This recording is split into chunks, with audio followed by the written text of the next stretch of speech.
like you said, the gold somehow had a fixed supply, and even he knew that. And I've had this conversation before. My wife's from Bulgaria, and her mother, we call Baba.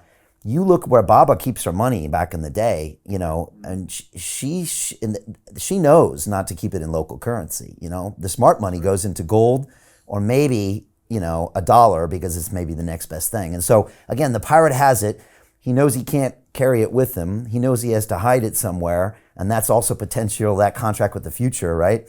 There's a lot of deep questions there. Yeah, and so that's a great point there, is that, another definition of money, actually, it's intended to be the trust minimized asset.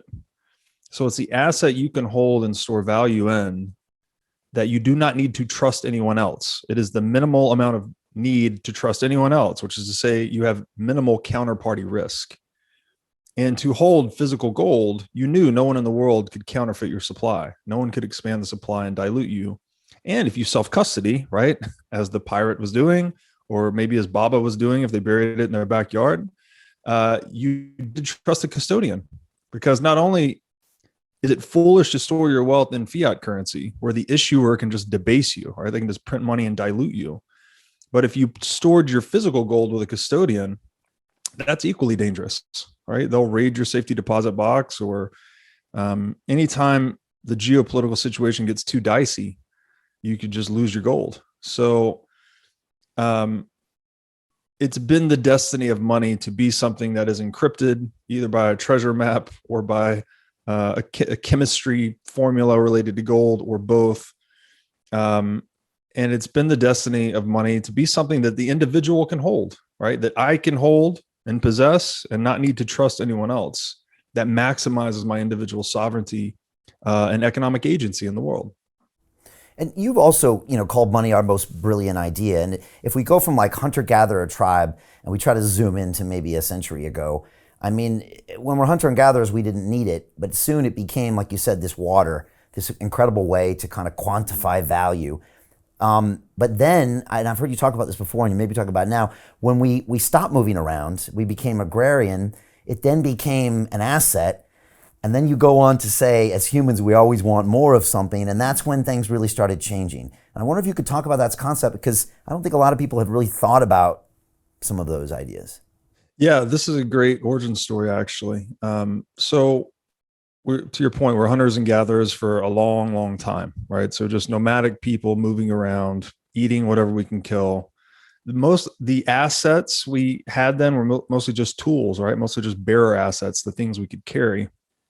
But eventually, and the reasons why are a little bit debated, but I like the one theory that we settled down and became agrarian so we could start growing wheat to make beer. Like, we think it was to grow food, but there's a lot of thoughts out there that we actually, and we figured out we could also eat the grain, et cetera, et cetera. Once we settled down and became agricultural, for the first time in human history, we started to create a real economic surplus, right? We're growing more than we can eat. So all of a sudden, we need to store this food somewhere. We also started producing these agricultural assets, right? Plows and buildings and, all the tools necessary to grow the food. So this was the genesis of capital, really, beyond just bearer assets like your dagger and whatever. So this, not only did government emerge at this time, because now we had assets that we needed to protect, right? So we needed a protection producing enterprise, such that plunderers did not take this economic surplus. But it also, as economic surpluses emerged, they emerged in more places than one. So these centers of agricultural activity became centers of economic activity, right? One group would grow one form of plant, one group would grow another. They would trade. And this is how we sort of organically discovered what economists call the division of labor.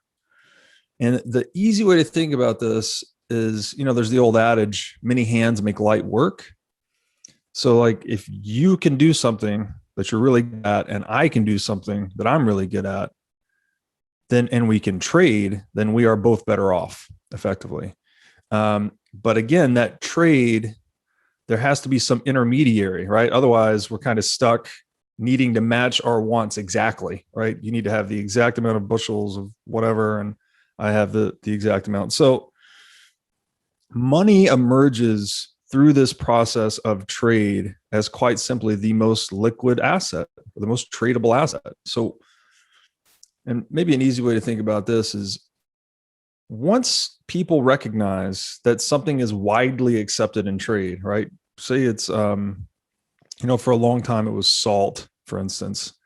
Then all of a sudden, I don't need to necessarily demand salt for consumption, right? If I'm trying to trade my farming tool for your fishing rod, I may very likely trade it into salt, just knowing that you're going to accept salt in trade, right? So salt sort of becomes, if you think about the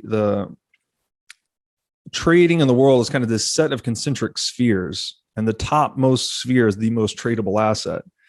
Once that recognition sets in with everyone, everyone's trying to trade for the most tradable asset, because then that gives you pure optionality, right? I can take that asset and get anything I want, no matter what want I have to satisfy. I know that I could swap salt if salt is money for that thing. So this is very important, because what are entrepreneurs doing, right? What is an entrepreneur? An entrepreneur is a prophet, effectively, that is mapping his current action to anticipated future market data in pursuit of profits. So the word profit and profit are very, very closely connected here. To deal with the uncertainty that an entrepreneur faces, what is the ideal solution to uncertainty? The answer is options. You want as many options as possible. And this gets us to another definition of money, which is an instrument of pure optionality in the marketplace. It can literally be redeemed for any good or service that any market actor can produce. So I think I like that origin story about the agricultural age, because it points not only to the emergence of the state, but also to the emergence of money more generally.